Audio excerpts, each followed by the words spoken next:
নবী করিম সাল্লাল্লাহু আলাইহি সাল্লাম বলেছেন, কোন মুসলমানের জীবনে যদি কোনো মুসিবত আসে, কোনো বিপদ আসে, কোনো সমস্যা আসে, সঙ্গে সঙ্গে সে যদি ইন্না লিল্লাহি ওয়া ইন্না ইলাইহি রাজিউন পড়ে এবং আরেকটা দোয়া পড়ে, আল্লাহুম্মা জুরনি ফি মুসিবাতি ওয়াখলুফ লি খায়রাম মিনহা, আল্লাহ আমার যে বিপদ হয়েছে এই বিপদের বিপরীতে এর বিনিময়ে আপনি আমাকে সওয়াব দিয়েন, বিনিময় দিয়েন, এবং বিপদে আমার যে ক্ষতি হলো আপনি এর চাইতে ভালো কিছু দিয়ে আমাকে পোষায় দিয়েন।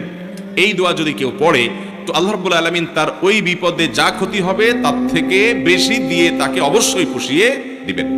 উম্মে সালামা রাদিয়াল্লাহু তাআলা আনহা, নবী করিম সাল্লাল্লাহু আলাইহি সাল্লামের স্ত্রী, তিনি বলেন যে আমি নবী করিম সাল্লাল্লাহু আলাইহি সাল্লামকে কিভাবে পেয়েছি তোমরা জানো?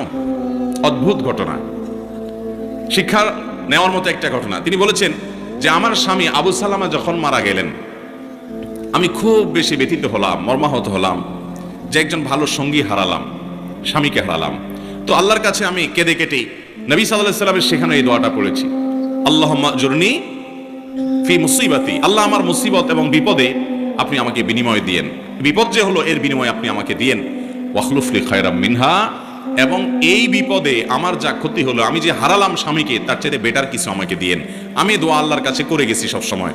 আল্লাহ তাআলা আবু সালামা আমার স্বামীর মৃত্যুর পর অকল্পনীয়ভাবে, অভাবনীয়ভাবে আমাকে মুহাম্মদ রাসূলুল্লাহ সাল্লাল্লাহু আলাইহি ওয়াসাল্লাম স্ত্রী বানিয়ে দিয়েছে। আবু সালামাকে হারিয়ে তার চাইতে বেটারটা পাইছেন না, পান নাই?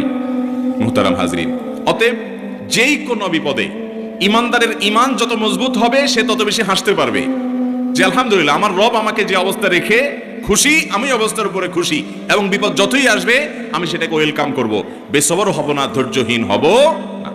আমাদের সংসারগুলোতে আজ যে অশান্তি, আমাদের সমাজে যে আজ বিশৃঙ্খলা, অশান্তি, এর মূল যদি কয়েকটা কারণ বের করা হয়, অন্যতম প্রধান কারণ হবে বেসবর, ধৈর্যহীনতা, সবরহীনতা। ঘরে ঘরে সংসারগুলো টিকছে না, ভেঙে খান খান হয়ে যাচ্ছে, প্রতি মুহূর্তে মুহূর্তে বিবাহ বিচ্ছেদের ঘটনা ঘটছে।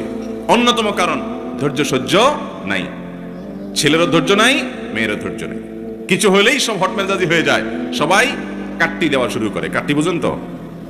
আপনাদের এলাকায় কি বলে? দোস্ত দোস্ত একটু অভিমান হলে, রাগারাগি হলে বলে না তোর সাথে কাট্টি, এই যে তোর সাথে আর কথা নাই। স্বামী স্ত্রীর মধ্যে আজকাল এই অবস্থা, প্রতিটি ঘরে ঘরে অশান্তির মূল কারণই হলো সবরহীনতা, যে ধৈর্য জিনিসটা আজ আমাদের কাছ থেকে নাই। এটাকে আমরা ইবাদত মনে করি না।